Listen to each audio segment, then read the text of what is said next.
Tonight on CBC Vancouver News. People should just not have to deal with these types of violence and abuse situations at work. 130 people arrested in a crackdown on violent pandemic shoplifting. Also, just going from one quarantine to another, and you never have any time. A key win for BC cancer survivors facing constant quarantines as they travel for treatment. And to them, it's nothing. To us, it's just a little something, just to remember him. a family refused access to their brother's Vancouver rental suite after his sudden death. This is CBC Vancouver News.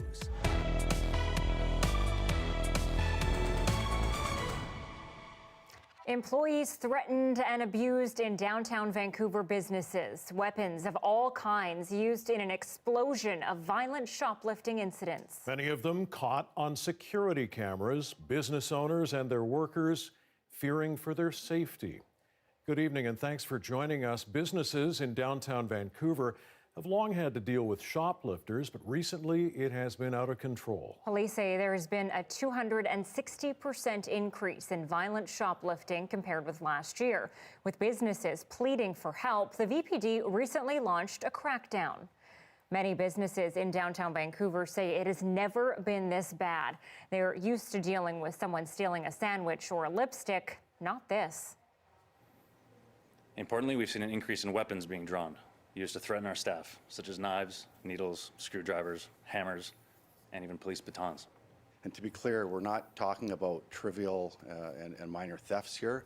We're talking about incidents where there was violence, weapons produced, or threats during the commission of these offenses. People should just not have to deal with these types of violence and abuse situations at work. Police spent a month working with retailers and store security to target violent and prolific shoplifters. 130 people have been arrested, 268 criminal charges recommended. 35 weapons were seized, more than $37,000 in stolen merchandise recovered and returned to merchants. We just felt that due to the significant increase recently that we really need to go proactive, and we really wanted to eliminate these confrontations that were taking place outside the store where they often turn violent. So that's why 45 offenders were either wanted or caught breaching bail conditions at the time of their arrest. Investigators say one man arrested for allegedly shoplifting at a Lululemon store had a full can of bear spray up his sleeve. A woman arrested at a London drugstore was alleged to be carrying a large knife and a firearm. Well, the family of a man who died suddenly at his Vancouver apartment is fighting for access to his suite. They flew here from Ottawa after a call from the property management company to empty the man's apartment, but they went home empty-handed. As Balpuri of the CBC Vancouver Impact Team reports, it's a cautionary tale about what can happen when you die without a will. That's what I brought back from Vancouver. George Shaw died on New Year's Day. He was 42. He had passions for shoes and hats. They always had to match. A pair of those shoes and maybe a hat or two would be a nice keepsake. I received a call on January 27th from his property manager asking me why I had not yet emptied out his suite.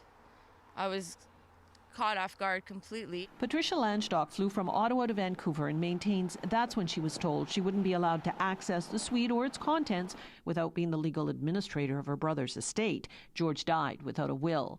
Hollyburn Properties disputes Landstock's recollection of the phone call and says its property manager clearly outlined what had to happen before getting into the suite. You know, I was explicitly clear that it would be at our own expense if you let us in to clean out the suite. Yeah. Like nothing on you. I'll pay for it. I don't care. Just give us the opportunity. No opportunity. In a statement last week to CBC, Hollyburn expressed its heartfelt condolences and says it's doing its best to help the family navigate the situation. George worked as a grip in Vancouver's film industry. Its on and off status during the pandemic and being in rehab took a toll. There was little to leave behind. George's assets are estimated at no more than $5,000.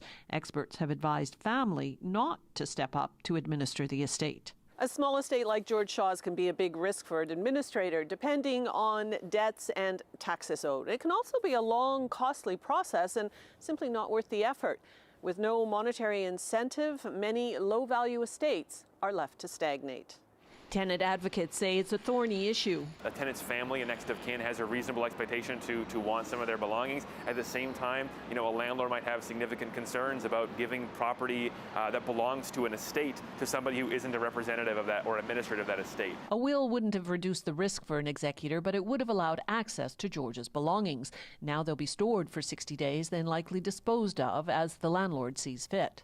To them, it's nothing. To us, it's just a little something, just to remember him. The rules are put in place for a reason, but some rules are meant to be bent. The family doesn't expect that'll happen.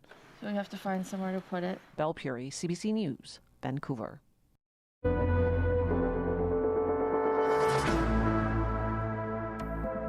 The number of COVID-19 cases connected to a pub trivia night in the Fraser Valley is growing tonight.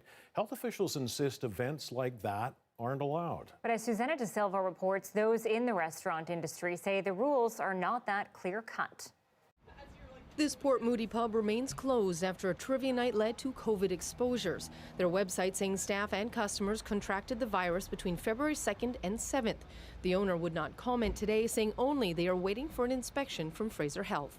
We need to hold each other accountable right now. But yesterday, Dr. Bonnie Henry had some harsh words about a pub trivia night with 50 people inside. 15 people from that event, which is against orders, became infected and spread to several workplaces, to schools, and to a childcare center.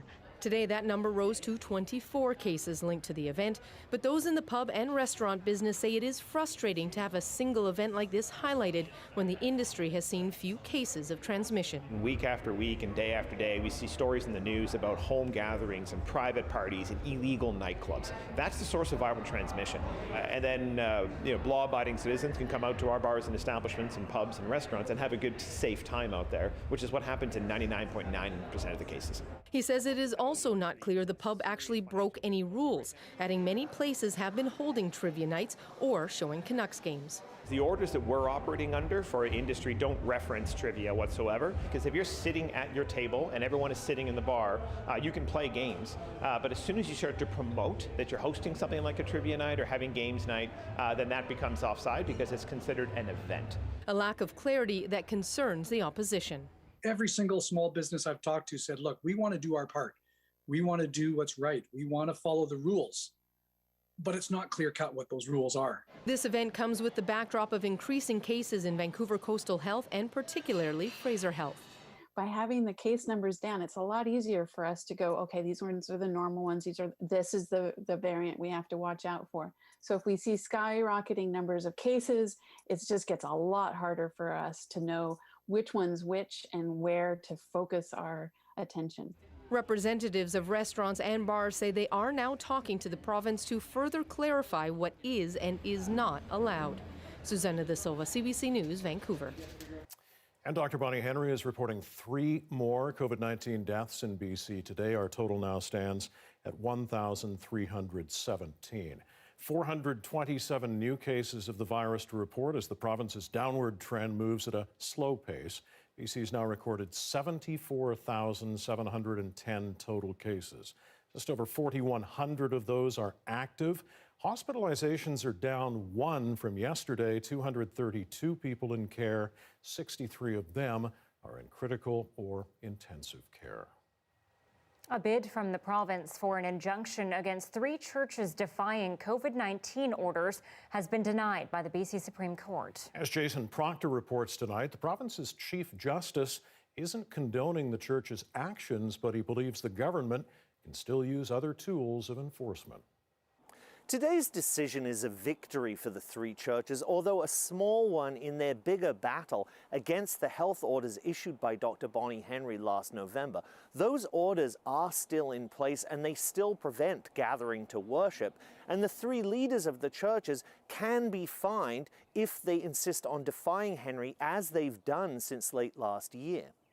In his decision today, Chief Justice Christopher Hinkson said he wasn't going to give Henry an injunction against the churches because she still had ways to enforce her orders that she had not yet used. The Public Health Act actually gives authorities the power to pursue charges that can result in jail time and massive fines against offenders, but so far the churches have only been issued tickets. Hinkson pointed out that Chilliwack RCMP say they've given the Crown information about the churches for charge assessment, but so far nothing. The judge said it could bring the justice system into disrepute if he issued an injunction, the churches ignored it, and the Crown decided it wasn't worth charging people over. Paul Jaffe is a lawyer for the churches. He said his clients were pleased with the decision. He said they also think they've got a good case next month when they'll argue their charter rights to religious freedom are being violated and that worshippers are being treated differently than shoppers or drinkers. So if gatherings are legal for pubs and other secular activities, big box stores and all of the things that remain active, how can it be that when people get together to pray, all of a sudden the virus becomes an unacceptable public health risk? It just doesn't make sense, and I don't think there's an epidemiologist in the world who would support that suggestion. In a statement, Dr. Bonnie Henry thanked the Chief Justice for his decision. She said she believes her orders are constitutional and that they were drawn up in consultation with faith leaders, most of whom are obeying them. Jason Proctor, CBC News, Vancouver. Okay, imagine blowing into a tube and a minute later finding out if you're positive or negative for COVID-19. Well, that's what a group of BC researchers is working on. They're trying to develop a breath test to detect the virus. And as Tina Lovegreen tells us, if they succeed, it could be a quick, non-invasive test that could be used at airports, hockey arenas, and concerts. You're going to blow through the tube until you feel that your lungs are starting to become empty. Dr. Renelle Myers and her team are working on developing a test to detect COVID-19 using your breath. When you exhale, your breath actually contains over 1,000 volatile organic compounds, and those represent the endpoints of different metabolic pathways in our body, and they can represent a state of health or a state of disease. Once they figure out which compounds signal COVID-19, they'll be able to program machines to spit out the test results in less than a minute. I think it's a game changer for the pandemic. Short of vaccinations, until we're globally vaccinated, we could set this up at the airport, we could set it up outside an arena for a hockey game. The group was initially researching breath for early diagnosis of lung cancer, but when the pandemic hit, they quickly switched gears. This is the camper where we are doing the testing out of. They head out to COVID testing sites to collect samples of people who are already there to get swabbed for the virus. Most recently, they set out to Whistler, where the caseloads suddenly spiked. They run the samples through 2 different machines, including this state-of-the-art one, and a more mobile one, similar to the ones used at airports to check for bomb or drug residue. All these little spikes will be different compounds. There This one right here, there we go. All different compounds. So these are all the compounds of your breath. It's analyzing it currently. Once you've programmed it, you could tell this one big spike means I've got COVID or...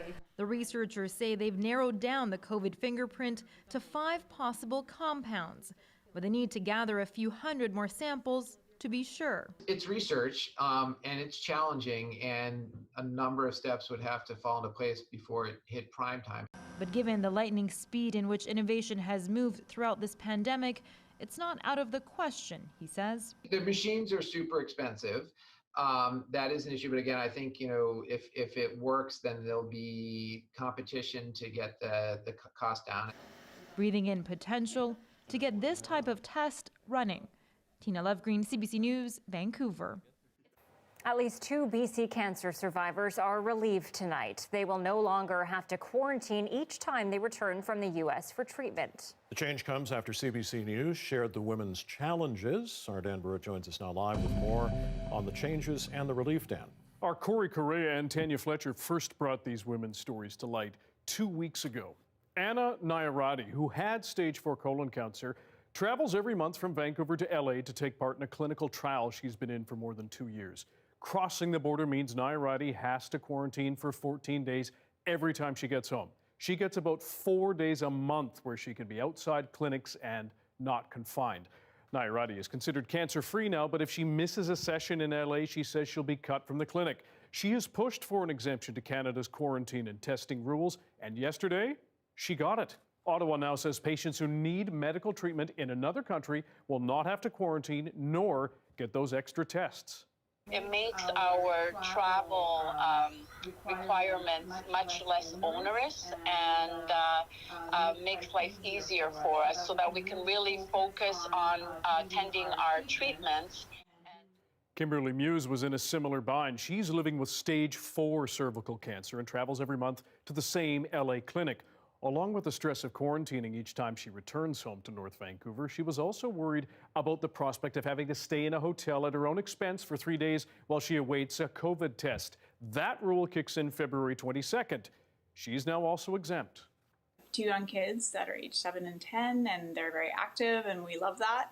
And we want to be able to take them for walks in the forest. We are lucky to live right next to a provincial park, but unfortunately we're unable to access it for half of our life because of the quarantine. So it's exciting. Nairati says she understands Canadians may have concerns about people entering Canada for any reason right now, but she says people with pre-existing conditions traveling for health reasons are likely doing everything possible to minimize any risk. Mike, Anita? All right, Dan Burrett reporting live tonight. Thanks.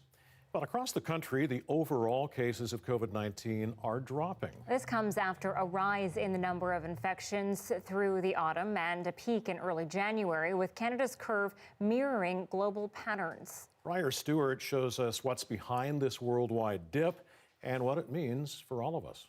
It's going in.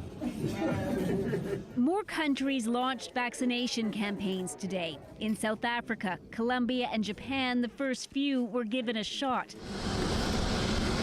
As that rollout expands, other numbers have been shrinking. The global tally of coronavirus cases. While cases and hospitalizations continue to move in the right direction, we remain in the midst of a very serious pandemic.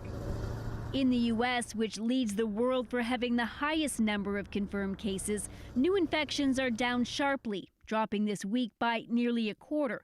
It's part of a larger trend. Overall, global cases have decreased 17% week over week, with large drops in countries like the UK and South Africa. After a surge of holiday socializing, people have pulled back, distancing more, and governments are clamping down. In particular, Europe, the Middle East, and the USA are really trying hard to establish good mitigation measures, including more diligent mask wearing and better quality masks. Others believe the threat of more contagious variants has convinced some to follow the health protocols more closely. So I think the good news is that this slowdown in number of cases is really demonstrating how much power we have over the disease if we collectively work, both personally and through regulations, to restrict our social interactions. Which is why there's a fear about what could come next as jurisdictions start to open up. In the UK, where 1 in 5 people have already received at least 1 dose of the vaccine, Boris Johnson said he would outline the plan to reopen from a lockdown that's taming a deadly tide of variant cases. It'll be based firmly on a cautious and prudent approach. The UK, fresh off the painful lesson of how important caution is against an evolving virus. Briar Stewart, CBC News, Vancouver.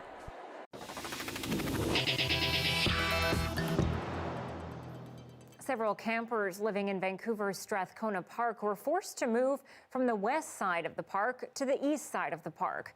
The residents were told last week by the Vancouver Park Board they had to move by this morning. A fence was also installed in an effort to reclaim that half of the park for public use. The east side of the fence houses around 200 campers. BC plans to have enough indoor spaces for the campers to relocate by the end of April. The park board says it could take a few months to restore the west side of the park for community use. A juvenile cougar has been killed after a teen reported being followed by 2 of the big cats in Coquitlam. We do see an increased call volume at this time of year involving cougars, but this bold behavior is not normal, especially the bold behavior that we are seeing increase in the urban area. Conservation officers are warning anyone living in the Tri-Cities to keep dogs and kids close as the search is still on for several cougars roaming that area. The Fraser North Conservation Service responded to reports last night of 2 cougars stalking a 14-year-old boy walking home. They arrived on scene at Hyde Park in Port Coquitlam, where they euthanized a juvenile cougar. But his mother is still on the loose, and there could be others too. Recent dog attacks nearby have also been linked to cougars. Any sightings should be reported to the RAP line.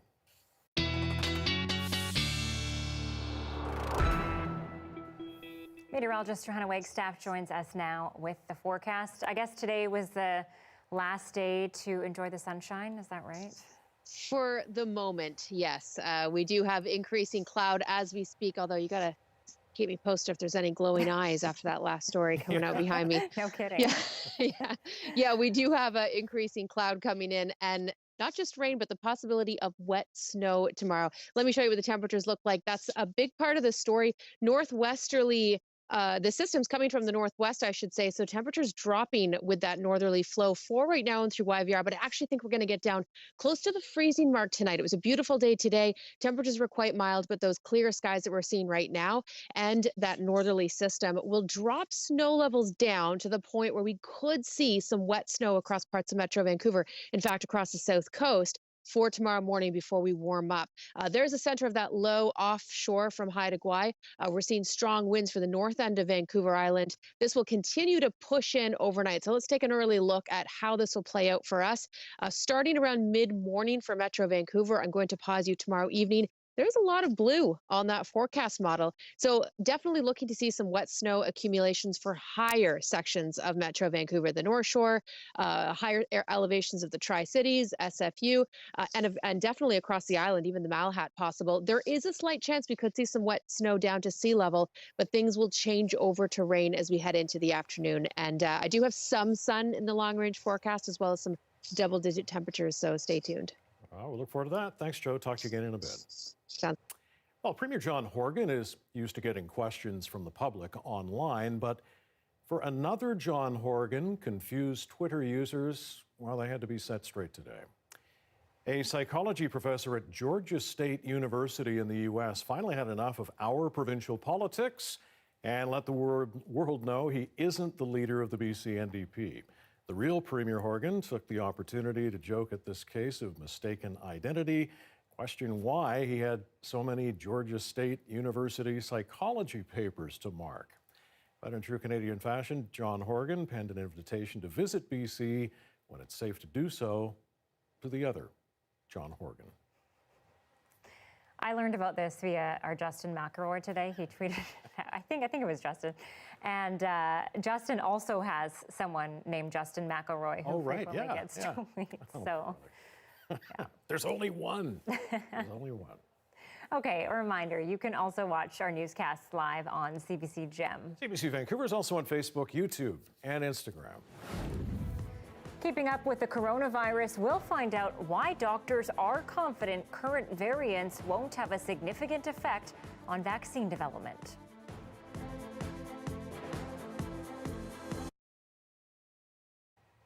Well, thank you as always for staying with us during our commercial-free live stream. A Calgary lawn bowler who is also the head umpire for Bowls Alberta is getting a lot of attention right now. Yeah, he's been recreating lawn bowling championships using Lego. As he told the CBC, the combination of the pandemic and a Calgary winter helped fuel his inspiration. Rooney and Armand Bester are down 6. They've got to get their shot. Everything on it is real situations that happen in lawn bowls. And it really is a crazy sport. Hey, is this the lawn bowling right here? Nugget. So the idea is to be the closest. I think what really took off and had so many people discover it, the BBC was showing from the World Indoor Championships a shot from one of the best players in the world, Nicky Brett. The way Greg asked him to play that, you'd think he was 3 feet away from it. Well, these guys, you wouldn't expect them to miss either, to be honest. and it went, you had to use the word viral, but it got 10 million hits. Oh, look at this. Oh, that is ridiculous. So a lot of people discovered bulls, and that shot we were able to do in stop action, made a video. And yes, our little world went viral for Lego. What a bowl. My wife and I were bowling in New Zealand when we got the call, come home while you can. And we came home and into lockdown and soon realized our sport across the world was closed down the way everybody's were. We had a challenge, though. At that point, the national championships were going to be in Edmonton, and I needed to be able to train some more umpires to help with the event, and that was impossible to do without being with them. So we thought, kind of like Lego. I thought maybe we can use Lego characters to show what happens in the sport and use that as a training tool. And it kind of turned out that it was more funny than educational, I think. And people picked up on it. People just are so accepting, and yeah, it's a small community. I think it's played in 50 countries around the world. But yeah, it's a real sense of community, and that's probably why so many have gotten into the Lego lawn bowls part of it.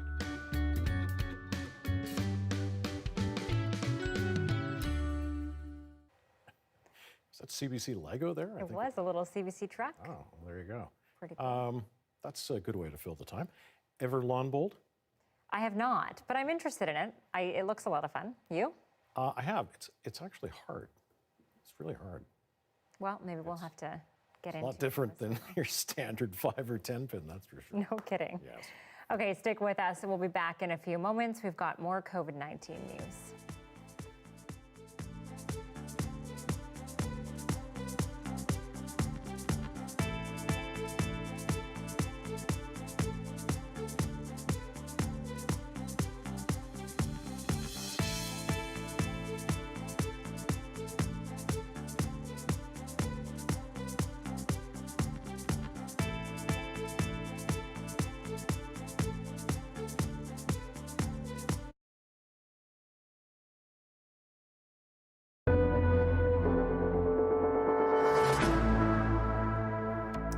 The coronavirus and its mutations will keep drug companies monitoring variants to keep their vaccines effective. But as Christine Birak reports, unlike the flu shot, it appears COVID needles won't be an annual affair. Most experts are now saying this coronavirus isn't going away. A new poll found almost 90% of scientists asked think the virus will circle the globe in small pockets for years to come, which means it will continue mutating. But researchers say, unlike the flu virus, we won't necessarily need a coronavirus vaccine every year. I do caution making too many similarities because they are very different viruses. Experts insist this coronavirus doesn't mutate as fast or as much as the flu. Even with variants, people who've been fully vaccinated aren't becoming severely ill or dying of COVID. But in case that happens, drug makers are already reworking their vaccines. When variants are spotted in another part of the world, pharma could react to that by generating a vaccine that would deal with that variant. And vaccine approvals will happen faster. Studies examining second-generation vaccines will require 400 to 500 people being vaccinated. Doctors say regulators like Health Canada won't likely require large clinical trials with 40 to 50,000 people. But they will say, can you show me that this vaccine is not inferior to this other vaccine that's already been approved? Current vaccines show our immune system the original coronavirus spike protein. Researchers say it's activating not just antibodies, but also T cells to attack the virus. Still, vaccine maker CureVac is working on an advanced shot using the mutated spike protein now seen on variants identified in the UK, South Africa, and Brazil. Once they've got the science and once they've got it approved, I think it'll be fairly quick to come out. Adding it could be ready as early as this summer. Christine Birak, CBC News, Toronto. The Ministry of Indigenous Services says the vaccine rollout to Indigenous communities is going smoothly. Canada's Indigenous population ranks high as a priority group, especially with the arrival of COVID variants. NACI has now expanded guidance for Stage 2 to all Indigenous adults who are not offered vaccines in Stage 1. This is important, and it reaffirms the standards set for provinces to follow these guidelines, including the prioritization as people contemplate Phase 2. As I've said before, it's a race to vaccinate the last person and not the first. Miller says about 25% of the adult Indigenous population has been vaccinated. That's about 6 times the rate for the rest of Canada. And grade 2 and 3 students from Winnipeg are standing in solidarity with Indigenous people by writing letters to government officials. As Leonard Monkman explains, Have a Heart Day lets students take part in advocating for First Nations communities.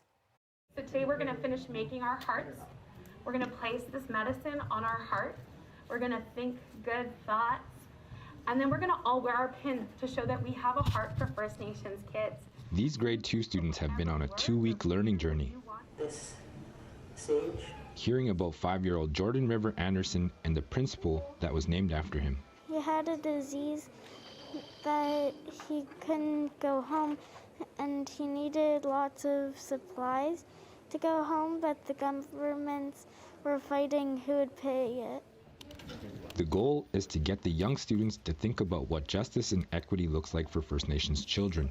The event is known as Have a Heart Day and is organized by the First Nations Caring Society. The organization asks students across the country to use their voices to speak out about reconciliation and First Nations issues. Part of the project asks students to write letters to the Prime Minister and to local MPs. Silver Barkman will be sending this letter to Liberal MP Terry Duguid. You must help for hospitals and school. You must. Let me give you some sage. Kelly Weeb leads all the students at Chancellor School through the project. We want to take care of the sage. She said it's never too early for kids to connect and learn about First Nations issues. What is so beautiful about this to me is how quickly kids understand fairness and equity. They get it, and they really do have a heart and understand about what justice is. And it's really about getting them to use their voice. Whether it's learning about residential schools or Jordan's principal, this grade 2 teacher believes that projects like Have a Heart will have a long-lasting effect on the students in her class. It becomes a part of who they are, and I believe it will create a gentler and more aware society. I'm excited to see what happens for these kiddos when they're bigger. Leonard Monkman, CBC News, Winnipeg. With Keystone XL canceled, the push to get the Trans Mountain Pipeline project over the line is getting renewed energy. And so are the voices against construction. We'll hear from both sides of the pipeline debate next.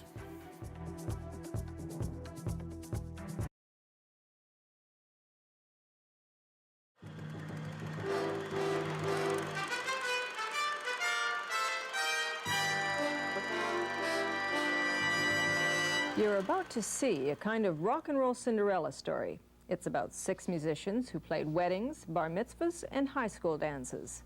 Now, just 3 years later, they've got a gold album, good press in the Rolling Stone, and a name that even mums and dads recognize. They're BC's own escargot by another name, Doug and the Slugs. Della took another look at the thimble and she cried, it's underweight. The Doug is Doug Bennett, 30-year-old lyricist, lead vocalist, and head slug. Bennett and his band of merry madmen have a style and a sound that caught on first in Vancouver and later across Canada and the U.S. The sound belongs to the band, but the style comes by way of Doug Bennett. It was his appeal that first won and still holds the fans, affectionately dubbed the Sluggers. In the hinterland, a social derelict, drunken socialite, always singing the blues. Men like me, we need a room full of clues. In a 1980 TV special that Bennett wrote, he parodied the band's beginnings as a group of down-and-outers discovered in a hobo camp. The show was titled Slugmalion, the rags to riches story of a rock and roll band. In reality, Doug Bennett moved to Vancouver from Toronto in the early 70s. He's a commercial artist by trade, and he worked for a while at the Georgia Strait. Bennett wrote lyrics he wanted to perform, but he neither reads nor writes music. So he solved the problem by inventing the Slugs. I think it started because I wanted to do it, and I was lucky to be drinking in Jerry's Cove with a group of people who were part musicians and part carpenters. They were carpenters when there was no work as musicians. And I was able to hook into them and make it happen. The actual origin was just something I was working on in Montreal when I was living there, doing tapes with people, and it took some time to build the courage up, because when you're singing into a microphone and the engineer is behind the board and he knows you're singing out of tune, but you don't know you're singing out of tune, and he's knocking his buddy and going, God, listen to this stuff, it's horrible, it's out of tune. That's where you just have to shut your eyes and pretend it's a year and a half later where that same engineer is busting his ass to work with you, you know. So you have to just sort of, once in a while, shut your eyes and buy the fantasy, and that allows you to make the next step. What was your fantasy? Oh, it was a fantasy of getting out and doing the songs that I had written, you know, because I picked up a guitar because I can't just sing on my own. I realized I need musical accompaniment, so I just bought a guitar. But then when I bought the guitar and put the book down, I realized I couldn't make these fingers move the way the dots on the page move, so obviously I'm going to have to get a band.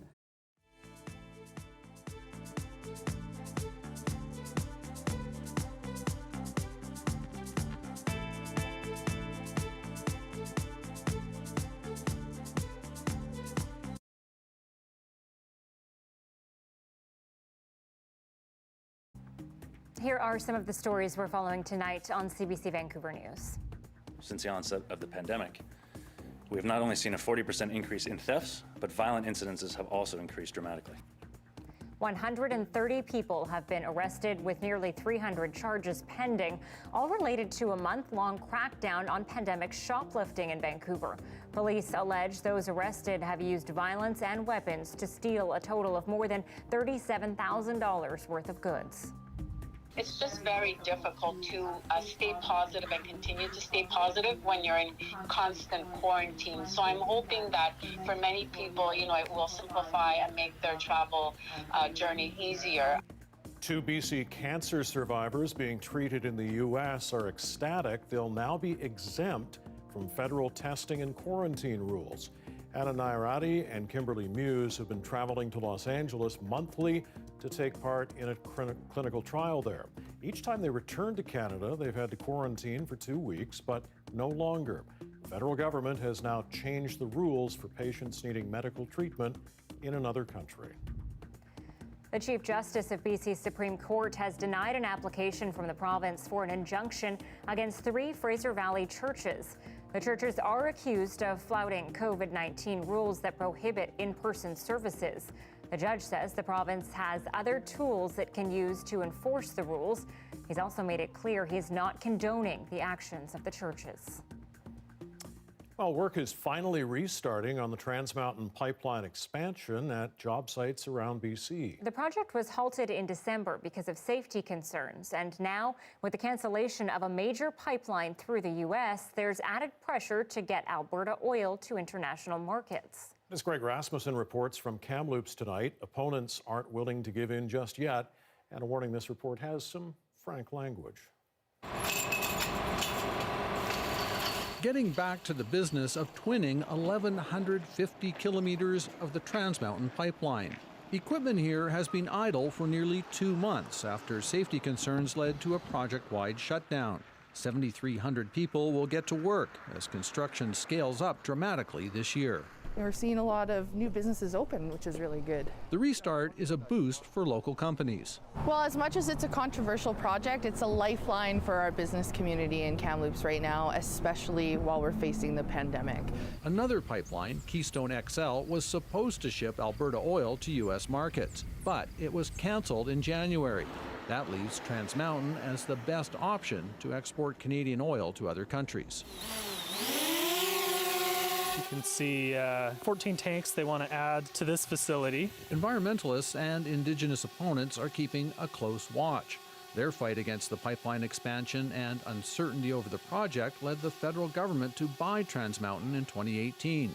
They say it's not too late to cancel it. Trans Mountain wants to start construction in the Lower Mainland. That's going to be, the place where people are extremely opposed. And so, I do expect we'll start to see more on-the-ground resistance.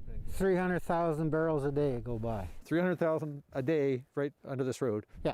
The existing pipeline flows under this First Nation. The community is part of an alliance of Indigenous groups in BC and Alberta trying to buy the project from Ottawa. The goal? Self-sufficiency. This is what people don't understand. Indians get everything for free. No. We get shit for free. All of this revenue flowing by us every day, and we don't get to enjoy any of it. And so we're just trying to change that. With Keystone XL dead, he feels prospects are better than ever for Trans Mountain at a time when Ottawa is working to sell it. This project is taking longer than planned, and it's not as cheap as it was originally projected. Regardless of who owns it, this economist says the numbers still work, even in a world trying to wean itself off of oil. I don't really doubt the economic viability of the project. In the end, it may not be a huge gain, but I don't see it as a huge loss either. So, while it's not firing on all cylinders yet, the project appears destined to move ahead. Greg Rasmussen, CBC News, Kamloops, BC. There are now more than 36 human rights complaints against police forces in Ontario alleging sexual harassment and misconduct. A new Fifth Estate investigation takes a closer look at one of them, the Ottawa Police Service. Judy Trin examines allegations of sexism that have entangled one of the city's top cops. Jennifer Vanderzander is a mother, a wife, and a civilian employee of the Ottawa Police Service. She says Deputy Chief Uday Jaswal sexually harassed her repeatedly. He told me that he wanted to date me. I clearly communicated to him that I wasn't interested in him that way. And it didn't stop. After telling her partner, Peter, a sergeant on the force, he asked Jaswal to stop. I'm now telling you in the presence of my supervisor and my supervisor's supervisor and another inspector, the sexual harassment of my wife needs to stop. Jennifer filed an Ontario human rights complaint alleging the deputy chief touched her inappropriately at work. It's so brazen. It's so I don't know, sense of entitlement to just do what he wants.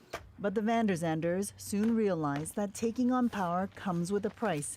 Their actions may have put a target on Peter. After his wife filed her claim, Peter was hit with 4 disciplinary complaints in one day. If you come forward with sexual harassment allegations against senior members of the Ottawa Police, there are going to be consequences. Guard yourself accordingly. Deputy Chief Jaswal declined requests for an interview. In his statement of defense, he characterizes his interactions with Jennifer as misunderstandings and admits to awkwardly touching her by accident. But since then, 2 other female officers have made allegations of sexual harassment against Jaswal. He's now suspended and facing 6 counts of misconduct. The allegations will be heard in April. I think this is a Me Too moment for the Ottawa Police. The fact that someone can rise to that level in the Ottawa Police Service gives you a sense of how deeply rooted those kinds of norms are in the organization. The problem of sexism goes beyond the deputy chief. Including Jaswal, there are now 8 officers accused of misconduct involving women. The allegations include harassment, uttering threats, and even rape. All the officers have been suspended with pay, and they intend on fighting the charges. Judy Trin, CBC News, Ottawa. The full Fifth Estate investigation exposed sexism in Ottawa Police airs tomorrow night. You can watch it on CBC television at 9 p.m. or stream it on CBC Gem. And at 6:42, here's a live look at Nashville, Tennessee tonight. It's -3 there, and as you can see, it is snowing. All kinds of warnings up. Very, very unusual for Nashville, certainly. And while they are struggling to deal with that situation. Here is the scene in Dallas tonight. Much of the city and the state without power. The city's skyscrapers going dark in an effort to preserve electricity as Texans deal with rolling power outages. The Power Corporation simply unable to keep up with demand. We'll have the latest on the severe cold coming up. And now 6:43, back here at home, a live look at BC Place, the Georgia Viaduct. Tonight, rain is on the way, but could there be a bit of snow in the mix too? Johanna has all the precipitation news coming next.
In Texas, cold temperatures and the damage brought by a deadly winter storm continue to leave people and the power grid vulnerable. At least 20 people have died across the southern U.S. Tonight, millions of people are still without power. Now the governor of Texas is demanding an investigation. Katie Simpson is following this energy crisis. Texas is not used to this kind of weather. Freezing temperatures have gripped parts of the state for days now, pushing the power grid beyond its capacity, leaving millions unable to heat their homes. It's pretty bad that, as Texans, we just can't prepare for cold. And every other part of the country, this would have not been even an issue. As Texans head to shelters to stay warm, the widespread outages have become the center of a political fight. If the Biden administration is going to try to eradicate fossil fuels in the United States, every state is going to constantly have challenges like what America has seen take place in Texas right now. The governor used an interview on Fox News to peddle misleading claims, blaming frozen wind turbines and solar panels for the overall systemic failures. The statement is not true to start off with. Most of the power outages that we have are the result of natural gas plants and coal plants, even nuclear. Democrats say the bigger issue here is aging infrastructure. I would say 100% of the blame goes to Greg Abbott and the Republicans just for years and years of neglect and mismanagement. Most of Texas is powered by an independent grid, so it avoids federal regulations and upkeep requirements, helping to keep customer prices low. Up until now, it's been an issue of, well, no, we don't think that's worth it to the ratepayers for what might be a very infrequent weather event. Texans are anxiously waiting for this cold snap to break, desperately ready for their power to return. Just hoping the lights will come back soon enough, because it's really freezing. It's horrible. The White House approved an emergency declaration to get badly needed supplies to Texas. Generators have arrived while blankets, food, and water are on the way. Katie Simpson, CBC News, Washington. Johanna Wagstaffe joins us now. Joe, certainly the infrastructure, the grids there being threatened, all because of this polar vortex. Yeah, it is just dire tonight as we head into a fourth night of non-continuous power for millions of people across Texas. And there's more snow and ice hitting central and southern Texas tonight. Widespread winter storm warnings and ice piling up in Austin earlier today. Temperatures have warmed up. They're at -1 rather than the -17 along the Gulf Coast. That is still well below their seasonal for this time of the year of +17. In fact, let me show you the big picture. This is a look at the wind chills, what it feels like across Canada tonight. So you can see the Arctic air mass, the polar vortex, sort of hanging on through the U.S. Midwest and those darker blue temperatures. It's beginning to retreat out of southern Texas, but it's still on the edge of the active storm track, which is why it's going to take a couple more days for things to return back to seasonal across the south. And the cold is here to stay for much of Canada for at least a few more days. We've been out of the polar vortex for a couple of days now here on the West Coast, but we still have that chance of some wet snow tomorrow morning with temperatures dropping down to the freezing mark tonight. And this little ditty coming in from the west, this Pacific system is bringing moisture through the overnight for the island and for Metro Vancouver mid-morning hours. Just pausing you here at 11 a.m. tomorrow. You can see the blue all the way down the coast, and for the island, again, chance of seeing some wet snow across Metro Vancouver tomorrow. A better chance of accumulations for higher elevations, and the mountain pass is certainly getting some good snow. Keeping this running through Friday, we have another surge of moisture, perhaps a bit of a break at the end of the day Friday before the next system moves in Saturday afternoon. That's our next window. The system for the weekend could be a high impact one. I'll be watching this closely tomorrow to see if we get any warnings. Lots of rain and flooding potential across the south coast. Look at that snowfall forecast. This is the European model showing this chance of accumulations, just a trace amount in the white for parts of Metro Vancouver, likely north of Highway 1. Looking at the province tomorrow, temperatures are again slowly creeping back up to seasonal. The freezing mark for Kelowna, and you've got a couple centimeters in your forecast, more like 5 to 10 centimeters for places like Terrace and Stewart. All right, breaking down our long-range forecast. Hoping to hit that 4 by the afternoon, so changing over to rain. Just a slight hope of some afternoon sun for Friday and then morning sun for Saturday. But again, that weekend system will be a big one. I will keep you posted. Thanks, Johanna. How far are you willing to go for a discount? Coming up, a creative business solution for getting customers to buy beer.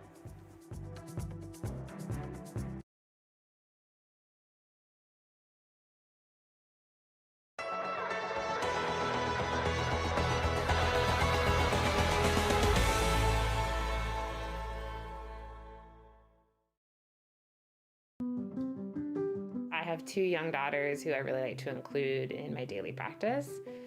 And hiding art is a great way to include them because it was something in lines with like teaching them how I feel about art and sharing and who it should be for.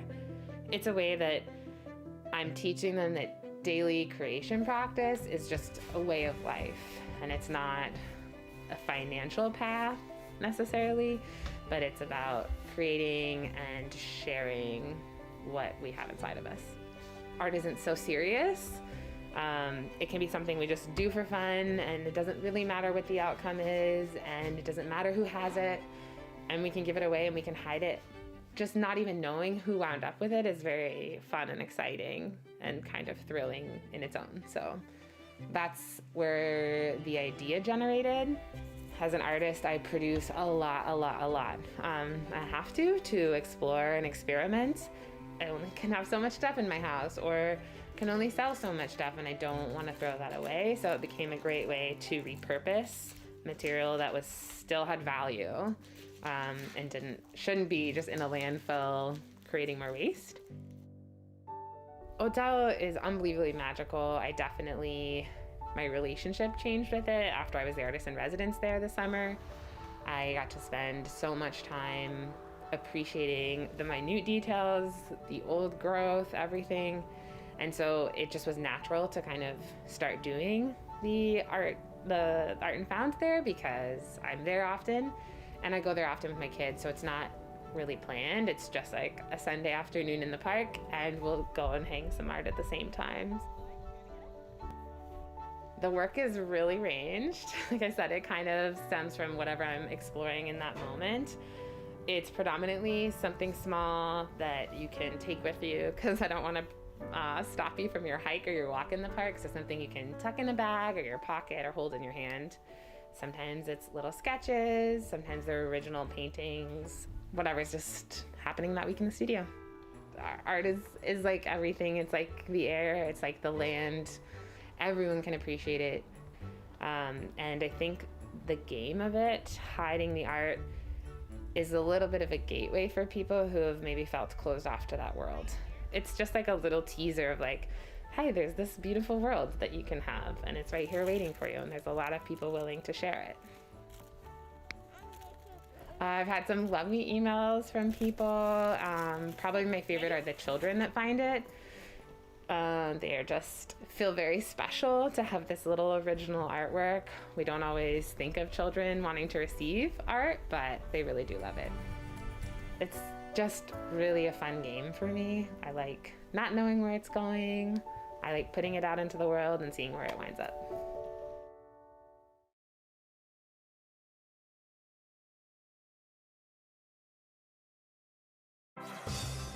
Hi, I'm Amy Bell, and here's what's in your CBC Vancouver inbox.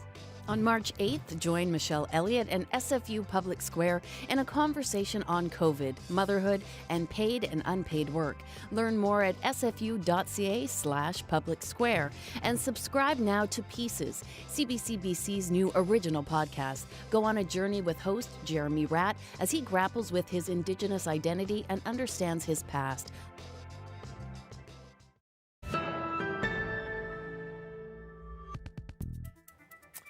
Okay, dogs with mysteriously blue-colored fur have been found in the Russian city of Dzержinsk, about 400 kilometers east of Moscow. The strays were found earlier this month near an abandoned chemical plant in the city. Local veterinarians ran a battery of tests on their condition, which all came back normal. Scientists are continuing to look for the cause of the oddly colored coats. The Russian city is one of the most polluted in the world and was a key site for chemical manufacturing during the Soviet era. They're cute little Smurf dogs, but Are they? you have to wonder what's going on. Yeah. Well, winter has well and truly arrived right across the country. Lots of snow in the east, and we've had some pretty cold days here in the west. Yes, but in Whitehorse, the deep freeze means deep discounts for the customers at a new local brewery. CBC's Wayne Valavan tells us all they have to do is enjoy their pints on the patio. Since during COVID, the patio had been a big part of our seating. We couldn't put a whole lot of people inside to begin with. We were looking for ways to encourage people to still enjoy the deck, enjoy the view from outside. To keep people coming outside, we decided it would be fun to make it a bit of a game and discount people the negative temperature as a percentage from their drinks if they take them outside. So -40 is 40% off your beer. Yeah, -5, you're not saving very much money, but it's a lot easier to drink it before it becomes an ice cube. I think the day we were -41, -42, we probably had the best day on the patio we've had since frost. We had several groups come just to do the ice bar, The get the -40 discount, club. you know, get the Instagram post. It was good. So we've said that if people tag it on social media, we'll even honor the wind chill. Or as I call it, the fake temperature. What was it last week? 42? I think 42, yeah, 43. How was the drink? Tasty. Frosty. It's been a rough year. It's our first year, so we don't have much to compare it to. Yeah, we've never had a normal summer, but we've got a really supportive set of customers, a really great town to do business in. Like the support of Whitehorse and of the Yukon has been really awesome. Like we opened in some of the worst of it. And there's a really vibrant, talented brewing community here in town, which we're enjoying being a part of. You know, we've made it through this winter, or we're making it through this winter. Don't want to get too far ahead of myself. And, you know, the first year we're open, pandemic, winter. I feel like if we can survive this, we're pretty well set. No, thank you. You'll never catch me doing that. Oh, what? Way too cold.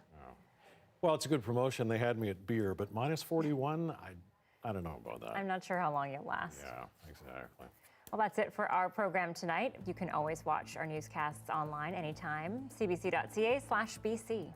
Our next local news, 11 o'clock tonight. Dan Burrett is here right after the National. Have a great night. There's a live shot of BC Place just before we go.